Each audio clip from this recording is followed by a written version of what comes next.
गरीब मन में जिस चीज का विचार करना प्रारंभ करोगे वो चीज तुम्हें मिलने लगेगी।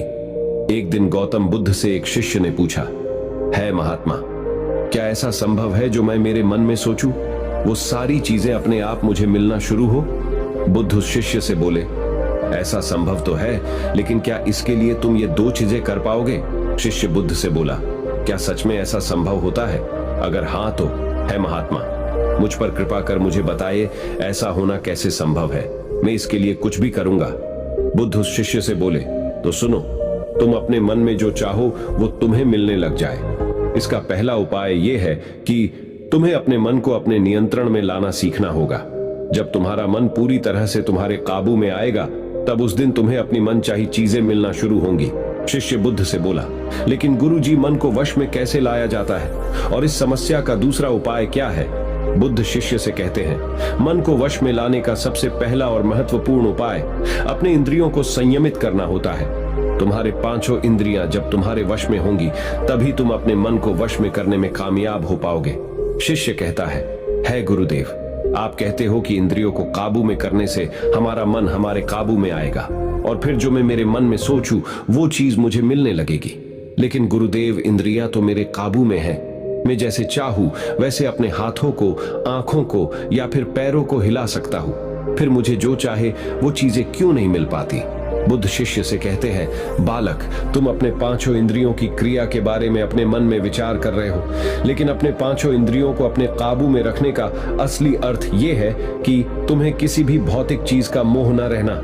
जब मनुष्य के मन के अंदर अलग अलग प्रकार के मोह उत्पादित होते हैं तब उसका मन उन चीजों को देख दुखी होता है जिस वजह से वो व्यर्थ की चिंता में फंसता चला जाता है।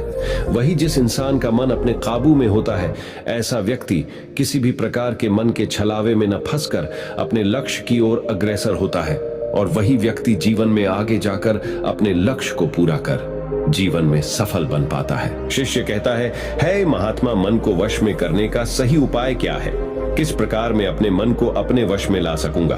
और गुरुदेव, दूसरा उपाय क्या है जिससे मैं अपनी मनचाही चीजों को पा सकता हूँ? बुद्ध शिष्य से कहते हैं, तुम्हें अगर अपने मन को वश में करने का उपाय पता करना है तो तुम सामने दिख रहे पेड़ के नीचे 1 महीना हर दिन 2 घंटों के लिए मौन रहकर ध्यान करना।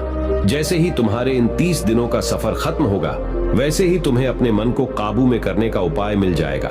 जिस दिन तुम्हें अपने मन को काबू में करने का उपाय पूरी तरह झांत हो गया, उसी दिन से तुम अपने मन में जिस भी चीज का विचार करोगे वही चीज तुम्हें प्राप्त होना शुरू होगी। अगर तब तुम पैसे के बारे में या फिर संसार में मौजूदा किसी भी चीज के बारे में अपने मन में विचार करते हो तो वो विचार तुम्हें अपनी मनचाही चीज को प्राप्त करने में तुम्हारी मदद करेगा।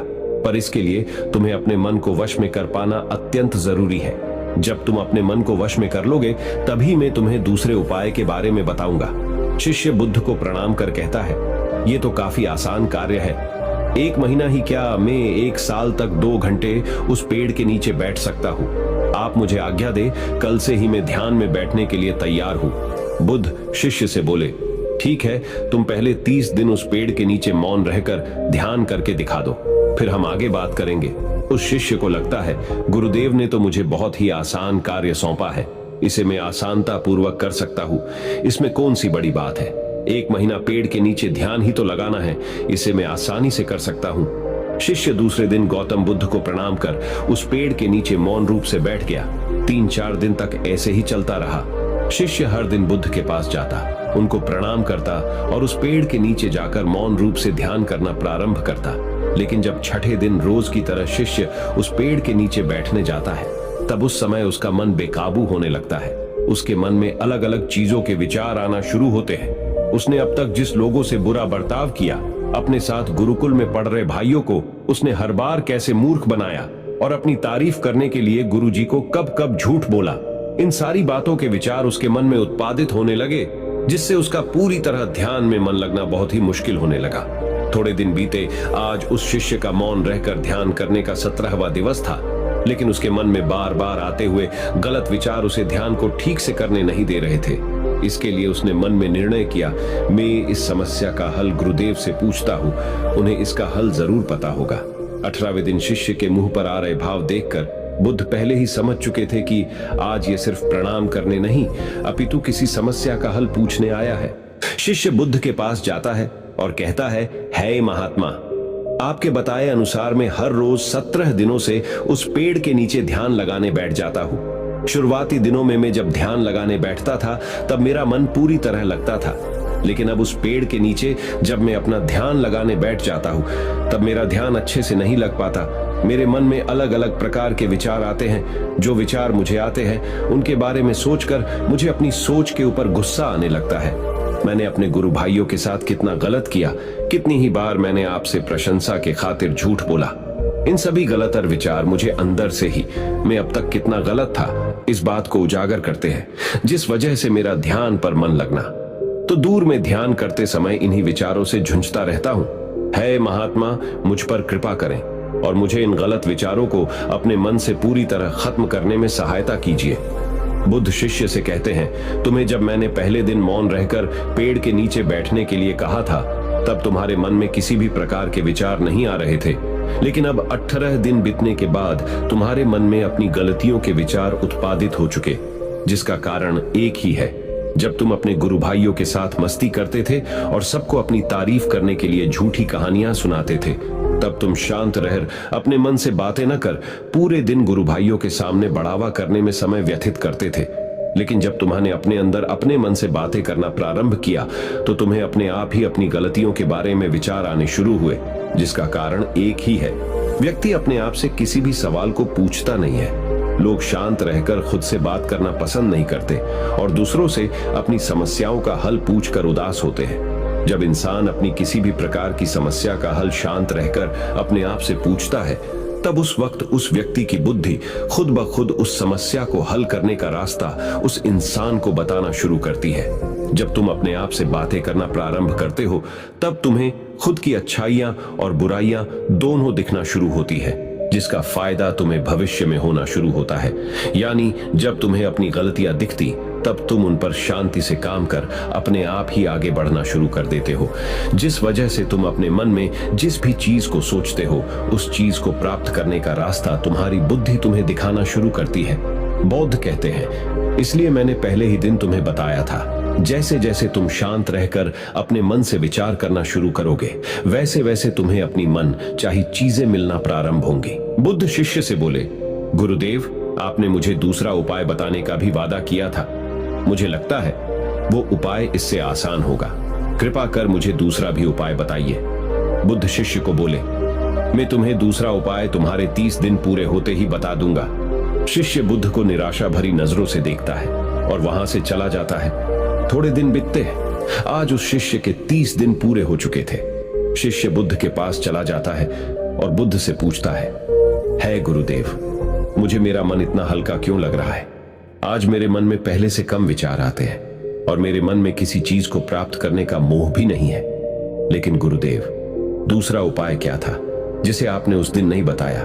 बुद्ध शिष्य से कहते हैं, दूसरा उपाय था ही नहीं, बस मैंने तुम्हें इसलिए दूसरे उपाय के बारे में बताया था क्योंकि तुम ध्यान के इस 30 दिन में भटक न जाओ। तुम अपने ध्यान के इन दिनों पूरी तरह से खत्म कर पाओ, जिससे तुम्हें अपने अंदर की आवाज को पहचानने में मदद हो और तुम जान सको कि ऐसा संभव जरूर है कि जो तुम चाहो वो तुम्हें मिल सकता है।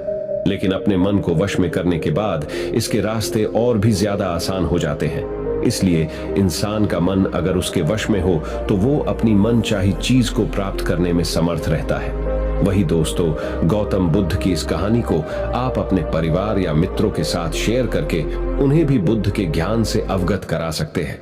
अगर आपको अपने मन, बुद्धि या शरीर से संबंधित और गौतम बुद्ध के विचारों से संबंधित नई नई जानकारियां जानने में आपको इंटरेस्ट है तो इस चैनल के मेंबर्स को तुरंत ये जानकारियां मिलती है। अगर आप भी अपने शरीर, बुद्धि और मन से रिलेटेड जानकारी जानना चाहते हैं तो आप इस चैनल के मेंबर बन सकते हैं। मुझे सच सच जवाब दीजिएगा और यदि आपने एक शब्द भी झूठ कहा तो मैं आपका अभी के अभी सर धड़ से अलग कर दूंगा। तभी आगे वह राजा कहता है, मुझे बताइए, क्या आप पतिव्रता हैं या नहीं? इस पर रानी कहती है, हे राजन, आप भले ही मुझे जान से मरवा दीजिए लेकिन मैं पतिव्रता नहीं हूं। राजा यह बात सुनकर बहुत खुश हुआ क्योंकि उस अंधे आदमी ने जो भी कहा था वह बिल्कुल सच था। यह बात सुनकर तुरंत ही राजा उस आदमी के पास पहुंचता है और आकर उस अंधे आदमी से कहता है, तुम्हें कैसे पता चला कि मेरी पत्नी पतिव्रता नहीं है? इस पर वह अंधा आदमी कहता है, हे राजन, बड़ी सीधी सी बात है। मैंने तो आपकी पत्नी से बस इतना ही कहा था कि मुझे आपको छूना है, और इस बात पर वह इतना क्रोधित हो उठी कि उन्होंने गुस्से में आकर मुझे लात घूंसों से पीटना शुरू कर दिया। और भला कोई औरत किसी और मर्द को कैसे छू सकती है? लेकिन उन्होंने न आव देखा न ताव, बस लात घूंसे मुझ पर बरसाने शुरू कर दिए। वह भी तो एक छूना ही हुआ, और एक पतिव्रता नारी कभी भी पराये मर्द को नहीं छूती। जब मैंने उसे छूने के लिए कहा था तो वह उस वक्त मुझे मना कर सकती थी, लेकिन उन्होंने तो मुझे पीटना शुरू कर दिया, और देखते ही देखते उन्होंने मेरे पूरे शरीर को छू लिया। अब आप ही बताइए, ऐसी स्त्री भला पतिव्रता कैसे हो सकती है? इस पर राजा कहता है, तुम तो बड़े ज्ञानी मालूम पड़ते हो। अच्छा ठीक है, चलो तुम मेरे एक प्रश्न का और जवाब दो। यदि तुमने मुझे इस प्रश्न का सही जवाब दे दिया तो मैं तुम्हें यहां से जाने दूंगा। आगे राजा उस अंधे आदमी से कहता है कि तुम मुझे यह बताओ, क्या मैं सच में अपने पिताजी का ही बेटा हूं या फिर किसी और का? इस पर वह अंधा भी कहता है, हे राजन, इस बात से आपका क्या लेना देना? आप किसी की भी औलाद हो, आखिर आप हैं तो इस राज्य के राजा, इसलिए इस प्रश्न को जाने दीजिए। लेकिन राजा कहता है, नहीं, मुझे इस प्रश्न का सही जवाब चाहिए, अन्यथा यह प्रश्न मुझे हमेशा परेशान करता रहेगा। इसलिए मैं इसका सही जवाब जानना चाहता हूं। यदि तुम इसका सही जवाब दे देते हो तो तुम यहां से जा सकते हो, मैं तुम्हें नहीं रोकूंगा। इस पर वह अंधा आदमी कहता है, हे राजन, इसके लिए तो मुझे आपके मां के पास भी जाने की कोई आवश्यकता नहीं है। मैं आपको अभी यह बता सकता हूं कि आप किसकी औलाद हैं, लेकिन उससे पहले मैं चाहता हूं कि आप मुझसे एक वादा करें कि आप मुझ पर क्रोध नहीं करेंगे। राजन ने कहा, मैं तुमसे वादा करता हूं, मैं तुम पर क्रोध नहीं करूंगा। इसके बाद वह अंधा आदमी राजा से कहता है, हे राजन, आप है तो अपने ही पिता के पुत्र, लेकिन आप पर एक कंजूस सेठ की छाया पड़ी हुई है। यह सुन राजा बहुत क्रोधित हो उठा और वह तुरंत तलवार निकालकर अपनी मां के पास जा पहुंचा। वह वहां पर पहुंचने के बाद अपनी मां से कहता है, मां, मुझे सच बताइए, क्या मैं अपने ही पिता का पुत्र हूं या नहीं? यदि आपने मुझे सही नहीं बताया तो वह यहीं पर अपने प्राण त्याग दूंगा। मुझे बताओ क्या सच है? इस पर उस राजा की मां कहती है, बेटा, तू है तो अपने ही पिता का पुत्र, लेकिन तुम्हारे ऊपर एक कंजूस सेठ की छाया पड़ी हुई है। जब मैं एक बार नहाने के बाद अपना मुंह आईने में देख रही थी, तभी उस कांच के पीछे मुझे एक कंजूस सेठ नजर आता है और उसी की छाया तुम पर पड़ चुकी है। यह सुन राजा बहुत खुश हो जाता है और वह तुरंत दौड़ा वापस उस अंधे आदमी के पास पहुंचता है और उस अंधे आदमी से कहता है, तुम्हें यह कैसे पता चला कि मुझ पर एक कंजूस सेठ की छाया पड़ी हुई है? इस पर वह आदमी कहता है, हे राजन, आपने मुझसे कई सारे सवाल पूछे जिनका जवाब मैंने आपको सही दिया है। यदि कोई और राजा होता तो मुझे इसके बदले में ढेरों सारे इनाम मिल चुके होते, लेकिन अब तक आपने एक फूटी कौड़ी तक नहीं दी है। इस बात से ही मैंने अंदाजा लगा लिया था कि आप बहुत कंजूस हो। यह बात सुनकर राजा जोर से हंसने लगा और कहता है कि आप जो भी मांगेंगे वह मैं आपको अवश्य दूंगा, लेकिन मुझे यह बताओ कि तुम्हें कैसे पता चल जाता है कि कौन सी बात सही है और कौन सी गलत? तुम किसी भी बात का इतना सटीक और सही जवाब कैसे दे पाते हो? इस पर वह अंधा आदमी कहता है, हे राजन, मैं तो वैसे ही अंधा हूं। यदि मेरी आंखें होती तो मैं किसी की भी मन की बातें बड़ी सरलता से जान लेता।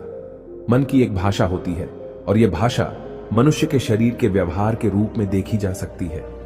उसकी आंखों से, उसके होठों से, उसके काम करने के तरीके से, उसकी क्रियाओं से पता किया जा सकता है कि उसके मन में क्या चल रहा है। उसके आधार पर हम किसी के भी मन की बातें जान सकते हैं। लेकिन मैं तो अंधा हूं, मैं देख नहीं सकता, इसलिए मैं क्रियाओं से देखता हूं। यदि मुझे कोई बात जाननी हो तो अगले आदमी को कुछ काम देना पड़ता है, जिस पर वह व्यक्ति किस प्रकार काम करता है, किस तरीके से इस काम को करता है, उसके आधार पर ही मैं यह पता कर पाता हूं कि उसके मन में क्या चल रहा है। तभी वह राजा कहता है, तो क्या इसका अर्थ यह हुआ कि मैं भी किसी के मन की बातें जान सकता हूं? इस पर वह अंधा आदमी कहता है, हे राजन, अवश्य आप भी किसी भी व्यक्ति के मन की बात जान सकते हैं, किंतु उससे पहले आपको अपने ऊपर काम करना होगा, और वह काम है अपने मन को शांत करना, अपने मन को वर्तमान में लाना होगा, जिसके लिए मैं आज आपको 3 तरीके बताने वाला हूं। और ये तीनों ही तरीके बड़े ही आसान और सरल हैं। किंतु हे राजन, उससे पहले आपको एक काम करना होगा, अपने मन को एकाग्र करना होगा। जब हम अपने मन को एकाग्र करते हैं, अपने मन को वर्तमान में लाते हैं, तो हम दूसरे के मन की बात जान सकते हैं, क्योंकि वह आदमी अभी भी अपने मन में वर्तमान में ही सोच रहा है और हमें भी मन को वर्तमान में ही लाना होगा। तभी हम उसके मन की बातें जान सकते हैं। यदि हम अतीत में हुई घटनाओं के बारे में सोच रहे हैं तो वह जो अगला आदमी वर्तमान में सोच रहा है, वर्तमान में अपने मन में बात कर रहा है, वह हम कैसे जान पाएंगे? क्योंकि हम तो अतीत की घटनाओं में डूबे हुए हैं। इसलिए किसी के भी मन की बात जानने के लिए सबसे पहले हमें हमारे मन को एकाग्र करना होगा, उसे वर्तमान में लाना होगा। आगे वह व्यक्ति राजा से कहता है, हे राजन, जो 3 तरीके मैं आपको बताने वाला हूं, इन 3 तरीकों से बड़ी आसानी से किसी के भी मन की बातें जान सकते हैं। उसके बाद वह अंधा आदमी राजा से कहता है, हे राजन, जो सबसे पहला तरीका है वह है आंखों पर ध्यान देना। किसी व्यक्ति से बात करते वक्त उसकी आंखों में देखना, उसकी आंखों पर ध्यान देना जो सबसे ज्यादा जरूरी है, क्योंकि आंखें बोलती नहीं पर बहुत कुछ कह जाती हैं। यदि हम किसी व्यक्ति की आंखों के इशारों को समझना सीख जाएं, हम यह जान पाएंगे कि व्यक्ति के दिमाग में क्या चल रहा है, वह क्या सोच रहा है और अभी वह क्या करने वाला है। मेरे पास आंखें नहीं हैं, लेकिन मैंने अपने गुरु से यह विद्या सीखी है, क्योंकि बहुत सालों पहले मेरे पास आंखें थीं और मैं उस वक्त लोगों के मन की बातें केवल उनकी आंखों से ही जान लेता था। इसलिए यदि आप भी दूसरों की मन की बातें जानना चाहते हैं तो आपको भी उनकी आंखों पर गौर करना चाहिए, जैसे कि उनका आकार कैसा है, वह कब, कहां और किधर देख रहे हैं। यदि उसकी आंखें यहां वहां घूम रही हैं, जब आप उससे बातें कर रहे हैं तो वहां वह इधर उधर मोड़ रहा है, कभी ऊपर तो कभी नीचे या कभी आसपास, या फिर उसकी आंखें खुश नजर आ रही हैं या फिर आंखें निराश नजर आ रही हैं, जैसे कि चोर होता है। उसकी आंखों में जब हम देखते हैं तो हमें यह पता चलता है कि अगले आदमी ने कोई गलती की है। ठीक उसी प्रकार जब हम किसी चालाक व्यक्ति की आंखों में देखते हैं तो आपको पता चलेगा कि उसकी आंखों में एक भाषा होती है। एक बहुत ही सीधा और आसान तरीका होता है। यदि आपको यह पता लगाना है कि सामने वाला व्यक्ति आपसे झूठ कह रहा है या फिर सही, तो आपको उसकी आंखों पर ध्यान देना अति आवश्यक है। यदि आपसे बात करते वक्त वह व्यक्ति अपनी आंखें यहां वहां घुमा रहा है, ऊपर नीचे, इधर उधर, दाएं बाएं, हर जगह देख रहा है, तो इसका अर्थ यह हुआ कि वह उस बात से निकलने का कोई रास्ता ढूंढ रहा है, वह कोई झूठ बना रहा है।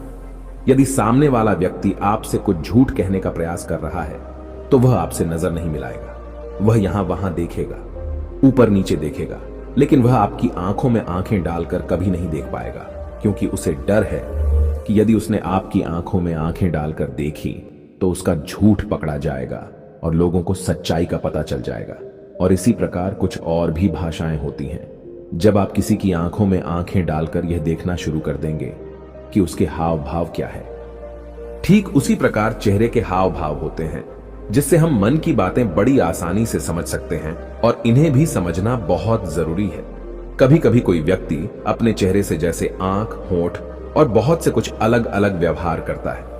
यदि आप किसी व्यक्ति के चेहरे में गौर करेंगे तो आप आसानी से समझ पाएंगे कि वह व्यक्ति निराश है, जब व्यक्ति बहुत उदास है, या फिर वह बहुत खुश है, या फिर उसे कोई बहुत बड़ा दुख है। वह अपने अंदर क्या महसूस कर रहा है, ये सारी बातें हम उसके चेहरे के हाव भाव से पता कर सकते हैं। फिर चाहे इंसान जुबान से कुछ बोले या ना बोले, लेकिन आप उसके चेहरे से सब कुछ पता कर सकते हैं।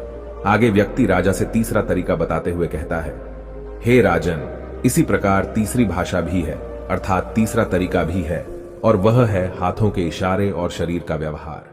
मन की बात समझने के लिए हमें हाथ के इशारे। आजकल इंडिया में सब कर क्या रहे हैं? ग्रो कर रहे हैं। सारे ग्रो कर रहे हैं। भीड़ में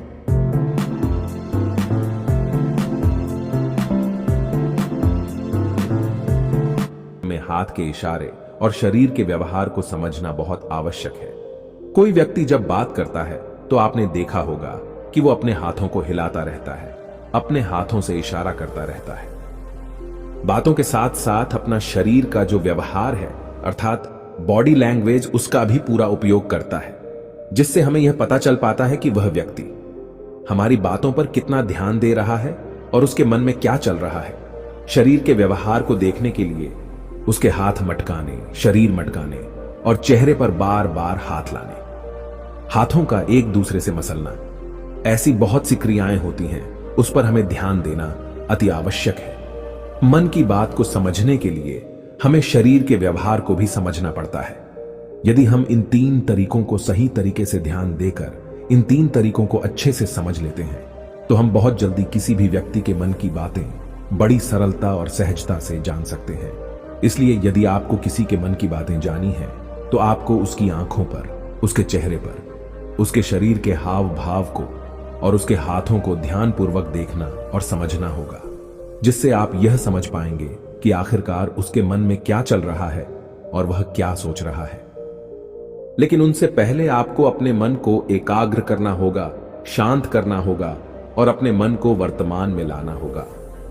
तभी आप उस व्यक्ति की इन सभी क्रियाओं पर ध्यान दे पाएंगे, उन्हें समझ पाएंगे। अन्यथा आप यदि अतीत की घटनाओं में व्यस्त हैं, भविष्य की योजनाओं में व्यस्त हैं, तो आप उस व्यक्ति के हाव भाव पर कभी ध्यान ही नहीं पाएंगे और न ही आप कभी यह समझ पाएंगे कि आखिर उस व्यक्ति के मन में क्या चल रहा है, वह क्या सोच रहा है। आपने देखा होगा कि ऐसे कई बड़े संत महात्मा हैं जो बड़ी ही शांति से आपको देखते हैं और आपको देखकर ही ये बता देते हैं कि आपके मन में क्या चल रहा है, आप उनसे क्या जानने आए हैं। और इसका सबसे बड़ा प्रमुख कारण यही है कि वह आपको पढ़ सकते हैं, आपको समझ सकते हैं, आपकी मन की बातें जान सकते हैं, क्योंकि उनका मन एकाग्र है, शांत है और यही कारण है कि वह आपके मन की बातें बड़ी सरलता से समझ जाते हैं। यदि आपने अब तक पूरी कहानी को सुना है तो मैं आपसे एक छोटा सा अनुरोध करना चाहता हूं।